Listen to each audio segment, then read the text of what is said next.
خانه ما صنف ما سلسله برنامه‌های آموزشی دروس مکاتب از صنف 10 الی 12 مضامین ریاضی، فیزیک، کیمیا و بیولوژی از شنبه الی سه شنبه هر روز یک برنامه به زبان دری و یک برنامه به زبان پشتو از صفحه یوتیوب و تلگرام ما که به نام AEPO تجلا و وبسایت ما tajala.if هست بیننده و شنونده باشید.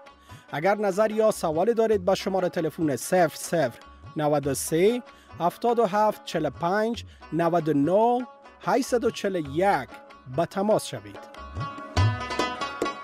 شاگردای عزیز سلام. امید که دارای صحت و عافیت کامل بوده باشین و بازم آماده یک درس جدید در مضمون کیمیای صنف 11 بوده باشید.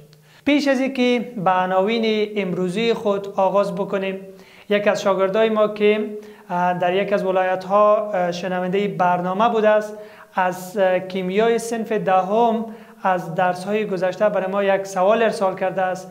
ببینیم که سوالشان درباره چی هست و کدام موضوع را اینا مشکل داشته است.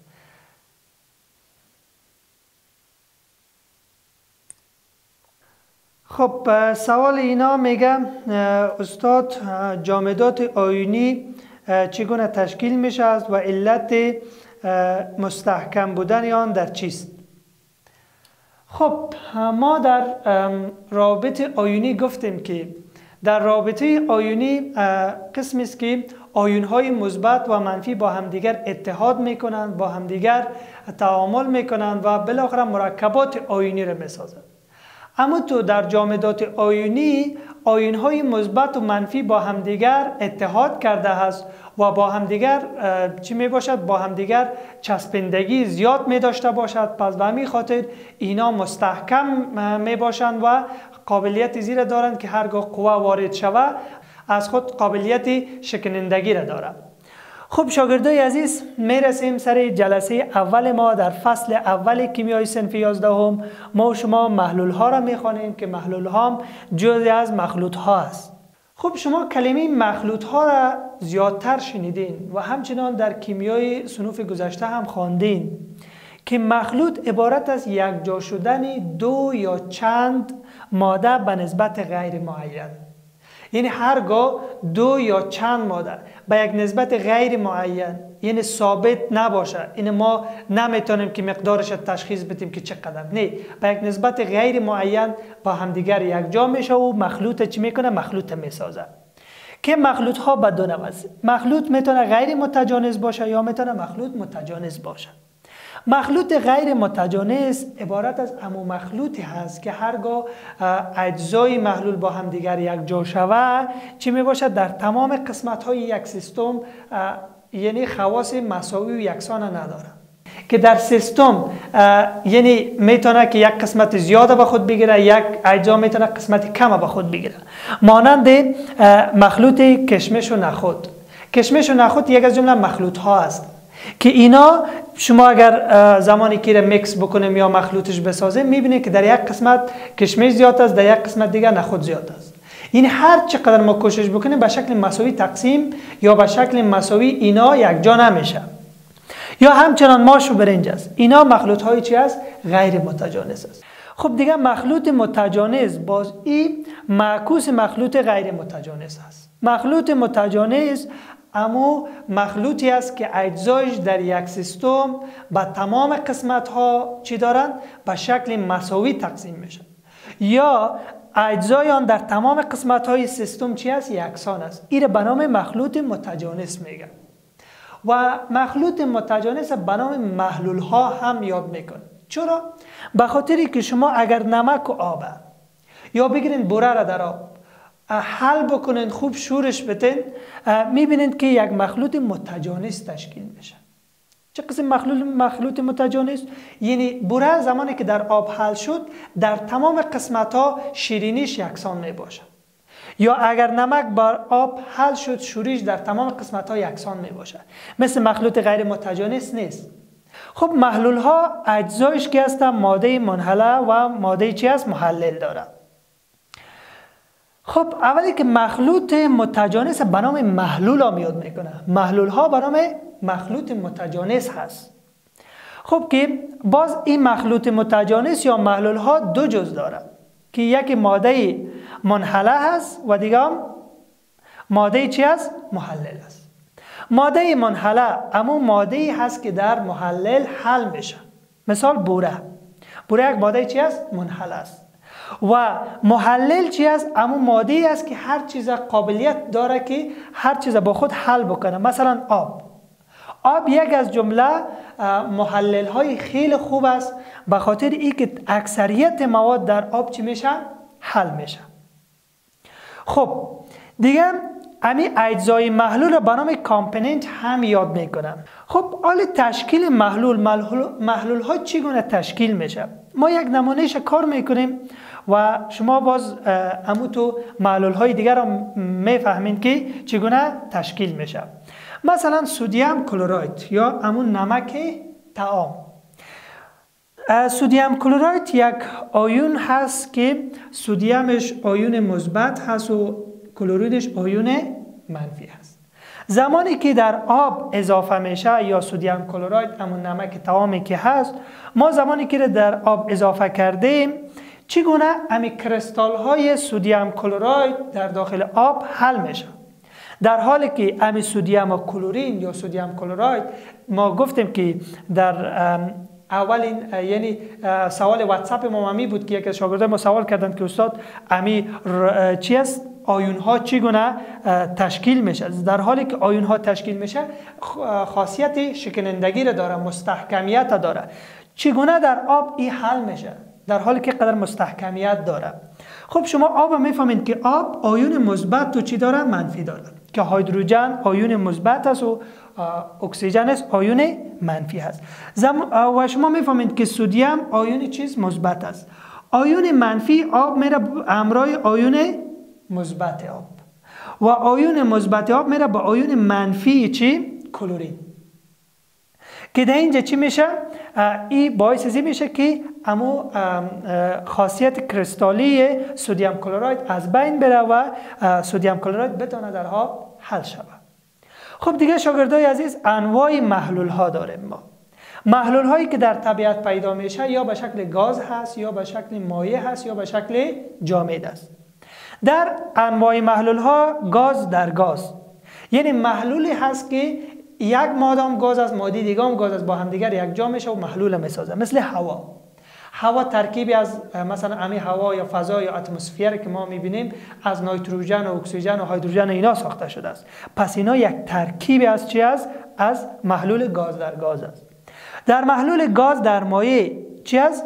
امی گاز در بین مایع موجود است، مثل نوشابه های گازدار که گاز در بین مایع قرار داره، یا گاز در جامد مثل هیدروژن در پلاتین که هیدروژن گاز است و پلاتین جامد است. مایع در مایع یعنی محلولی که مایع در مایع است مثل الکل در آب، یا مایع در گاز مثل بخارات آب در هوا. زمانی که بارندگی شود یعنی قطرات بارانی که در هوا میمانه یک محلول تشکیل میده که محلول چی هست؟ محلول مایع در گاز است. مایع در جامد چیزی که مایع هست در بین جامد محلول میشه، مثل آبهای چی؟ کریستال. همچنان جامد در جامد مثل الیاژ ها هست که جامد در جامد محلول تشکیل میده. جامد در مایع مثل چای امرای بوره یا نمک امرای بوره میشن جامد در مایع. جامد در گاز کربن در دود خودش گاز هست و کربن جامد است. جامد در گاز یعنی کربن در دود. زمانی که مثلا ما یک سوخت مثلا چوب میسوزانیم یا مثلا زغال سنگ میسوزانیم، همین دودش کربن در دود چی میشه؟ تشکیل میشه که محلول جامد در گاز تشکیل میده. خب شاگردای عزیز موضوع دیگه ما محلول مشبوه هست. و یک موضوع دیگر شاگردای عزیز بگویم در محلول ها که است همیشه وقت محلول های همجنس یعنی عناصر همجنس با هم دیگر محلول میسازند. مثلا محلول هایی که مثلا قطبیت داره، محللی که قطبیت داره با ماده منحلی که قطبیت داره با هم دیگر محلول میسازند. مثلا آب یک محلول چی است؟ قطبی هست. آب قطبی هست. با سدیم کلراید یا نمک طعام چی میشه؟ یک جا میشه، یک مرکب یا یک محلول آیونی را میسازه. خب و اگر مرکبات قطبی نباشه باز در آب حل نمیشه. مثلا روغن در آب حل نمیشه. خب چون که آب یک از محلل چیز قطبی هست و روغن که یک ماده منحله غیر قطبی است، پس این دو تا با هم دیگر حل نمیشه یا محلول تشکیل نمیده. خب دیگه موضوع ما محلول مشبوع هست. محلول مشبوع عبارت از مقدار زیاد ماده منحله در محلول حل شود. این محلول چی میگن؟ محلول مشبوع میگن. زمانی که شما مثلا نمک در آب اضافه میکنین، امی نمک که در آب حل شد، این میره یک محلول مشبوع تشکیل میشه. و محلول مابلای مشبوع محلولی است که یعنی مواد اعظمی در داخل محلل شود حل شود، یا انحلالیت بیشتر مواد با ازدیاد حرارت یک محلول مابلای مشبوع چی میشه؟ تشکیل میشه، یا به نام محلول مافوق مشبوع میگه. مثلا شما زمانی که نمک در آب اضافه میکنین، نمک که در آب اضافه کردین، ایره شما مثلا نمک اضافه میکنین، آب قابلیت زیر داره که ایره به خود حل کنه. تا زمانی این پروسه جریان پیدا میکنه، شما وقتی که نمک هرچه اضافه کرده میکنین، نمک که زیاد شد دیگه قابلیت حل شدن نمی داشته باشه. چرا؟ چون محلول مشبوع میشه. زمانی که اگر شما حرارت بتین، میتونین که با حرارت بیشتر امو محلول بیشتر یا امو ماده منحله بیشتر حل بکنید که محلول مابلای مشبوع یا مافوق مشبوع یاد میکنه. استاد ما یک سوال داشتیم. خب فکر کنم یکی از شاگردای ما سوال دارن. خب بفرمایید شما سوالتونه. محلول ایونی دارای کدام خصوصیت است؟ بسیار عالی. یک سوال خیلی خوب کردن. میگه استاد شما گفتین که انواع محلول های که محلول ما چی داریم؟ محلول آیونی داریم. میگه محلول آیونی دارای کدام خصوصیات می باشه؟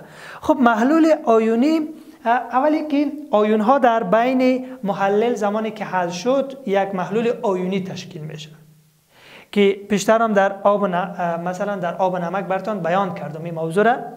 و در محلول آیونی اکثرا انتقال دهنده چی است؟ برق است. شما در کل امی روابط های آیونی را در صنف 8 خواندید. یک از فعالیتام در کتابتان همی بود که یک میله الکترود در کجا میماند؟ در یک ظرفی که در اون محلول آب و نمک بود. بعد از اون میدیدن که برق از خود چی میته؟ عبور میته. چرا؟ چون محلول های آیونی از خود برق عبور میته. پس یک از خاصیتایش هست که برق از خود عبور میده. خدا کنه که جواب سوالتان دریافت کرده باشه. خب شاگردای عزیز، موضوع دیگه ما غلظت محلول ها است. غلظت محلول ها همون مقدار ماده منحله در فی واحد حجم یا فی واحد کتله محلل. یعنی در یک محلول شما چقدر مواد منحله دارید. درست است؟ این میره غلظت گفته میشه. یعنی مقدار ماده منحله در فی واحد حجم یا فی واحد کتله محلل، این به نام غلظت محلول میگه که فرمول C مساوی میشه بر N بر V. C عبارت از غلظت محلول هاست و N مول نشان میده. مول ما تعریف کردیم که مقدار ماده را به نام مول یاد میکنه. پس مول بر حجم یا مول، چون ما گفتیم که مقدار ماده منحله در فی واحد حجم، N بر V، یا C مساوی میشه بر M بر V. M مقدار چی است؟ مقدار ماده منحله است و V هم حجم است. یا N بر M زبر، N مول منحله است و M زبر کتله محلل است. خب غلظت های محلول ها باز با چند روش، تقریبا 5-6 روش هست که با او محاسبه میشه. مثلا مول فرکشن هست. در مول فرکشن همون مقدار مول یکی از اجزای محلول تقسیم بر مجموعه مول های اجزای تشکیل دهنده یک محلول می باشد. مثلا شما یک مول تقسیم بر مجموعه مول ها می کنید، مول فرکشن به دست میاد. مثلا N1 مساوی میشه بر N1 یعنی یک مول تقسیم بر مجموعه مول ها N1 جمع N2 جمع N3 اما تو ادامه پیدا میکنه تا Ni. چرا؟ چون هر چقدر شما مول های زیاد داشته باشین جمع شده میره. اگر 3 تا مول داشته باشین، 4 تا مول داشته باشین، این آی به این خاطر ادامه داره، یعنی میتونه مول های دیگه هم اضافه شود. دیگه سهم کتلوی هست. در سهم کتلوی کتله را نشان میده، یعنی یک ماده منحله در محلل چقدر کتله را به خود اختصاص داده است. یا در سهم کتلوی کتله یکی از اجزا بر مجموعه کتله ها، یعنی مجموعه کتله ها M1 جمع M2 همون تو ادامه دارد تا MI، این مجموعه کتله هاست. پس فرمولش چه قسم از W1 مساوی میشه به M1، یعنی کتله یکی از اجزای محلول بر مجموعه کتله ها، یعنی M1 جمع M2 جمع M3 همون تو ادامه دارد تا MI.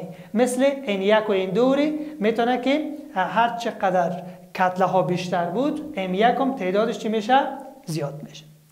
دیگه غلظت مولارایتی هست. در غلظت مولارایتی مقدار مول های منحله در فی واحد حجم، یعنی چقدر مول در فی واحد حجم است، اونمو رو غلظت مولارایتی میگن. مثلا CM مساوی میشه فرمولش M ضرب 1000 میلی لیتر مولر بر کتله مولکولی ضرب V. M کتله مولکولی هست و V حجم است و M ضرب 1000 میلی لیتر مولر بر M ضرب V چی است؟ اما فرمول غلظت مولارایتی هست. واحدش دیگه شما میفهمید که مول ما با چی اندازه گیری میکنیم؟ یعنی مول مقدار ماده منحله هست، نه کت. خب واحدش ببینید، واحدش خب مول بر حجم با چی اندازه گیری میکنیم؟ با متر مکعب یا لیتر هست. پس به همین خاطر ما در واحدهایش ما از مول بر لیتر یا از مول بر متر مکعب استفاده میکنیم. دیگه غلظت نارمالیتی هست. در غلظت نارمالیتی مقدار معادل گرام یک ماده منحله در فی واحد حجم محلول به نام غلظت نارمالیتی میگن. یعنی مقدار معادل گرام در فی واحد حجم محلل به نام غلظت نارمالیتی میگه که CN مساوی میشه به AQ، یعنی AQ گرام. AQ یعنی معادل، G به معنای گرام، معادل گرام بر حجم. CN مساوی میشه به AQ گرام، یعنی معادل گرام بر حجم. خب فرمول CN مساوی میشه به M ضرب 1000 میلی لیتر. درست است؟ M مقدار چی رو میگم؟ مقدار ماده منحله رو میگه. CN مساوی میشه به M ضرب 1000 میلی لیتر نارمال بر معادل گرام ضرب حجم. AQ ضرب گرام ضرب حجم. پس این شد فرمول چی؟ غلظت نارمالیتی. خدا کنه که تا اینجا را یاد گرفته باشه. خب شاگردای عزیز، موضوع دیگه ما در فصل دوم خواص محلول ها است. خب اولی که محلول ها ما شما در فصل اول درباره ماده منحله و ماده محلل چی کردیم؟ صحبت کردیم که نمی خواص محلولش میکنه تشکیل میده. مثلا اگر شما یک محلول میبینید شیرین است، درست است؟ خب این شیرینی بودنش مربوط بشه به ماده منحله. یا بعضی وقتا شما بعضی از محلول ها رو میبینید که نظر به محلل خاصیتش چی میشه؟ تشخیص میشه. اما در این فصل شما بر علاوه ای که ما یعنی ماده منحله و محلل که خواص محلول تشکیل میده، بر علاوه بعضی از عملکردهای دیگه هم در محلول ها چی داره؟ نقش مهم داره تا که خواص محلول چی بده؟ تغییر بده. مثلا از جمله غلظت هست. غلظت چی میکنه؟ خواص محلول چی میکنه؟ یعنی خواص جدید برش به وجود میاد. یا حرکت ذرات. حرکت ذرات هم چی میکنه؟ خواص محلول، یعنی مربوط به خواص محلول میشه و اینمی از حرکت ذرات محلول ها را خواصش چی میده؟ تغییر میده که به نام کولیگاتیف یاد میشه. که نمی غلظت و حرکت ذرات این به نام کولیگاتیف میگه.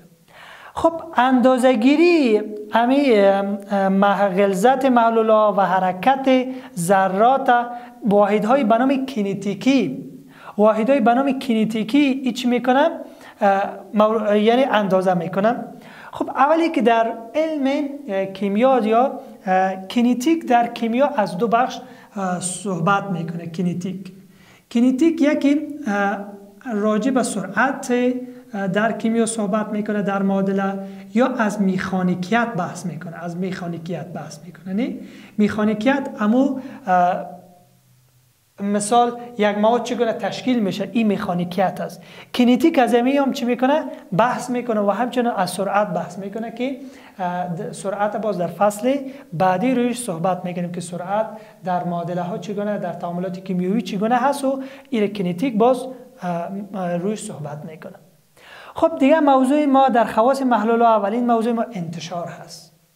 انتشار به معنای پخش شدن، پراگنده شدن، نشر کردن میگه. در محلول ها ما باز انتشار یک قسم تعریف میکنیم، میگیم تساوی غلظت ماده منحله و محلل در نتیجه حرکت ذرات.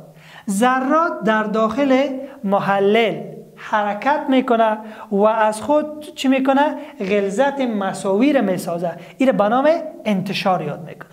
مثلا اگر ما یک ظرف آب داشته باشیم، یک قطره رنگ یا پتاسیم پرمنگنات، این را داخل آب چی کنیم؟ یک قطرهش اضافه بکنیم. اول میبینیم که این قسمت چی میشه که یعنی غلظت اینجا زیاد تشکیل میشه. آهسته آهسته میبینیم که رنگ نشر کرده میره به این شکل. در کجا؟ در داخل ظرف. چند دقیقه بعد میبینیم تمام یعنی عمود حالت تصاویر به خود میگیره. یعنی در تمام قسمت های ظرف رنگ به شکل مساوی تقسیم شده است. در اول اگر ببینید در یک قسمت زیاد است، در یک قسمت کم است. حتما در بالا زیاد است، در پایین کم است. پس میبینید که حالت تصاویر به خود میگیره و تمام ظرف رنگ چی میکنه؟ انتشار میکنه یا نشر میکنه. موضوع دیگه شاگردای عزیز عملیه آسموس هست. عملیه آسموس عبور آب یا محلل از محیط رقیق به محیط غلیظ توسط غشای نیمه قابل نفوذ. که مثلا یک محیط رقیق داریم. در محیط رقیق شما میفهمید که تعداد مولکول ها در اینجا کمتر هست و در محیط غلیظ مولکول ها چی هست؟ زیاد هستند. این محلل چی کار میکنه؟ محلل میخواه که از پرده نیمه قابل نفوذ، یعنی پرده ای که نیمه ذرات چی میکنه؟ از خود عبور میده. این چی میکنه؟ امی محلل در ماده غلیظ در محیط غلیظ چی میکنه؟ توسط از پرده نیمه قابل نفوذ از خود یعنی انتشار میده و به این سمت میره. و این پرده نیمه قابل نفوذ یک حالتی داره که ذرات کوچک از خود عبور میده و مانع عبور ذرات بزرگ میشه. اگر نه باز از محیط غلیظ هم چی میرفت؟ یعنی مواد یا محلل میره به طرف رقیق. خب پرده نیمه قابل نفوذ ایره چی میکنه؟ کنترل میکنه و اینجا یک فشار تشکیل میشه که به نام فشار آسموتیک میگه که فشار آسموتیک توسط آله به نام آسمومتر اندازه گیری میشه. خب شاگردای عزیز موضوع دیگه ما محلول های ایزوتونیک هست. محلول های ایزوتونیک میگم محلول هایی است که دارای عین غلظت و فشار آسموتیک باشه. شما فشار آسموتیک اینجا فهمیدین که فشار آسموتیک در اینجا تشکیل میشه. هرگاه غلظت با فشار آسموتیک مساوی باشه یعنی یک چیز باشه، این به نام محلول های ایزوتونیک یاد میشه. مثلا محلول 0.9% نمک یا و 5% گلوکوز با خون این چی میگن؟ محلول ایزوتونیک تشکیل میده. هرگاه حجرات حیوانی و نباتی در محلول ایزوتونیک قرار بگیره، حجره در اینجا چی میشه؟ در این حالت قرار بگیره، در این کدام تغییر وارد نمیشه. نه حجره خشک میشه از بین میره، نه حجره آماس میکنه میپونده. در این حالت است که دیگه اما به شکل استاندارد و معیاری غلظت چی است؟ تنظیم شده هست و در اینجا دیگه حجره در این کدام تغییر وارد نمیشه.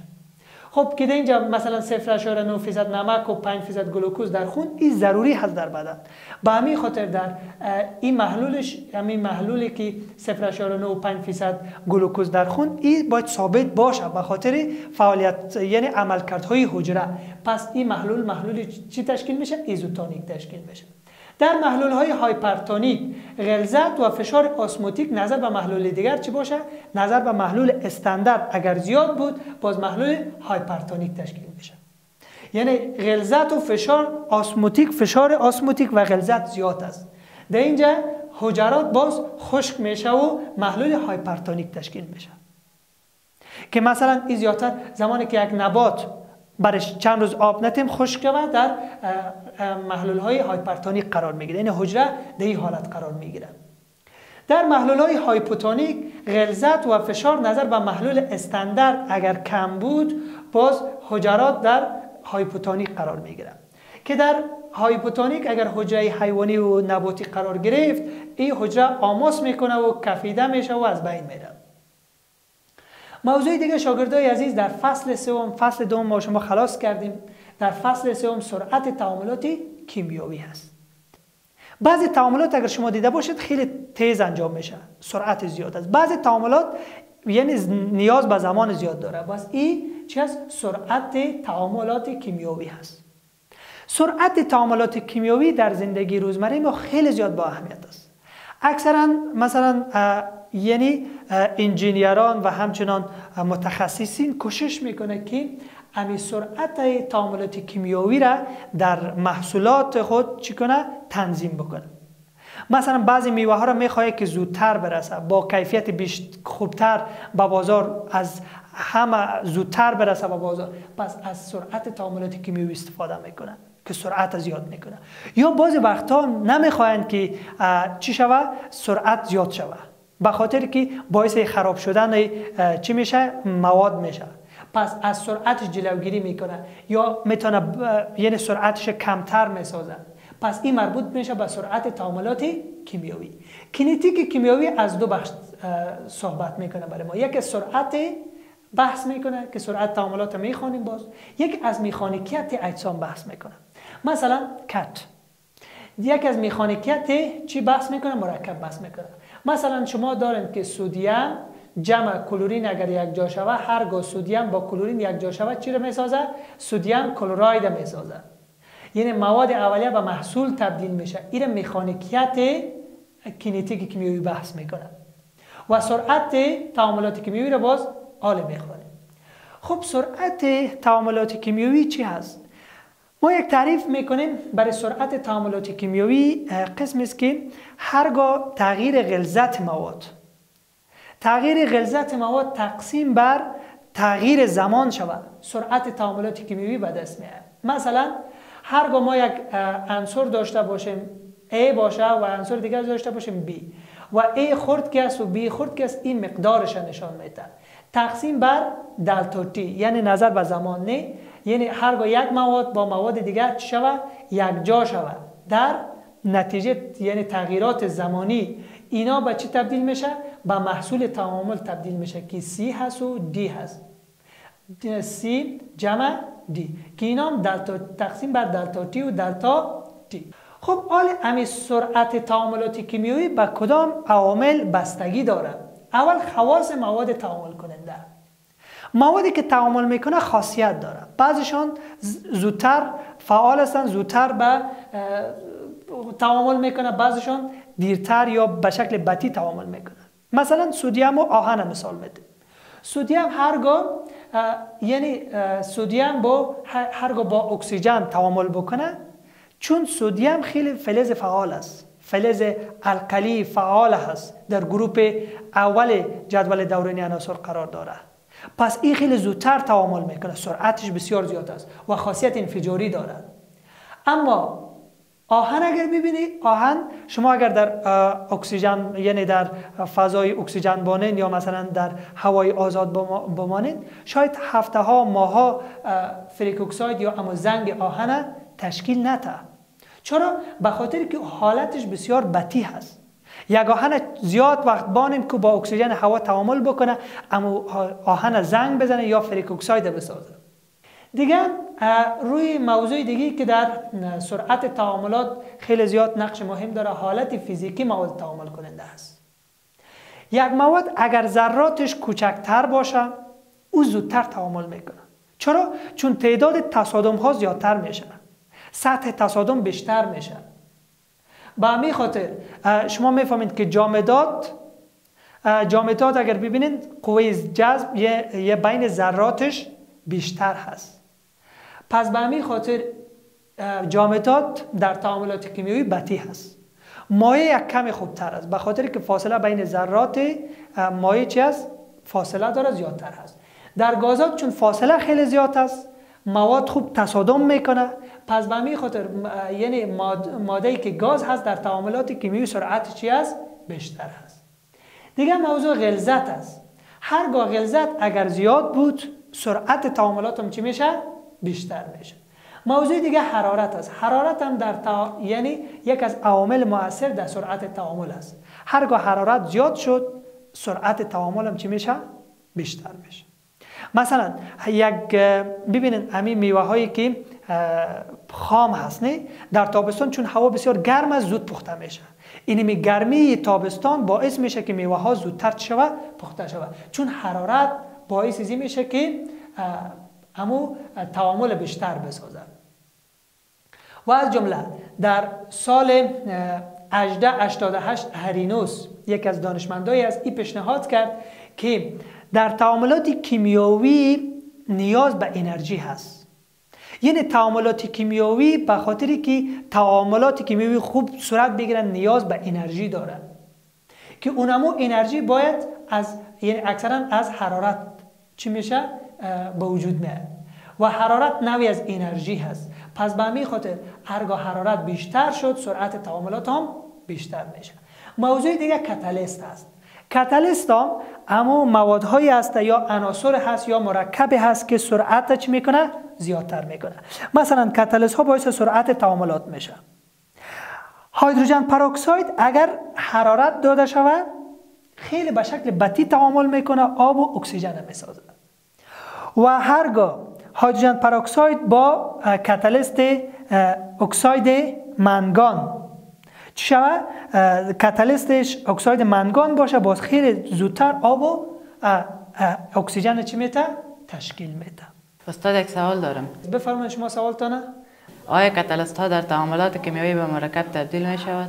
خب میگه کاتالیست ها در مرکبات آیا تشکیل میشه یا نه؟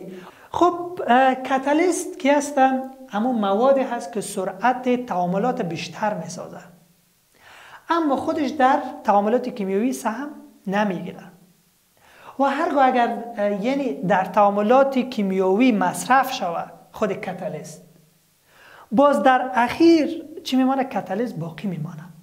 پس کاتالیست در تعاملات کیمیایی به شکل مرکب قرار نمیگیره، اما سرعت تعاملات ما را چی میسازه؟ بیشتر میسازه. خدا کنه که جواب سوالتانه گرفته باشه. خب شاگردای عزیز، درس امروزی ما به همینجا به پایان میرسه. تا دیدار بعد که من دانیال شمس خدمت شما شاگردان نازنین قرار میگیرم. شما را به خداوند یکتا میسپارم. وقتتان خوش. خداوند نگهدارتون.